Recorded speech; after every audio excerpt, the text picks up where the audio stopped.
ನಮಸ್ಕಾರ ಸ್ನೇಹಿತರೆ. ಸರ್ ನೋಡಿ, ದಾರಿ ಗೌರ್ಮೆಂಟ್ ನಕಾಶೆ 20 ಫೀಟ್ ರೋಡು.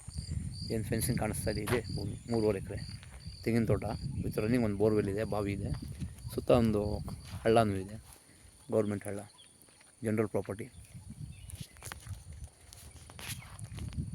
30 ತೆಂಗಿನ ಮರಗಳಿದೆ, ಜನರಲ್ ಪ್ರಾಪರ್ಟಿ ಸ್ನೇಹಿತರೆ. Red soil, good location. ಹೈವೇಯಿಂದ ಕೇವಲ 3 ಕಿಲೋಮೀಟರ್ ಇದೆ, NH ಹೈವೇಯಿಂದ ಕನಕಪುರ ತಾಲೂಕಿನ ಭೂಮಿ ಇದು. ಬ್ಯಾಂಗ್ಳೂರಿಂದ ಈ ಭೂಮಿಗೆ ಕೇವಲ ಒಂದು 65 ಕಿಲೋಮೀಟ್ರ್ ಆಗುತ್ತೆ. ಕನಕಪುರದಿಂದ ಕೇವಲ ಒಂದು 12-13 ಕಿಲೋಮೀಟ್ರ್ ಆಗುತ್ತೆ ಅಷ್ಟೇ ಸ್ನೇಹಿತರೆ. General property, north facing land ಇದು. ಪಕ್ಕ ವಾಸ್ತು ಇರುವಂಥ ಭೂಮಿ. ಕುಬೇರದ ಮೂಲೆ ಹೈಟ್ ಇದೆ, ದೇವ ಮೂಲೆ ಬೆಳೆದಿದೆ, ಅಗ್ನಿ ಮೂಲೆ ಸ್ವಲ್ಪ ಕಟ್ಟಾಗಿದೆ ಸ್ನೇಹಿತರೆ. General property, very good location.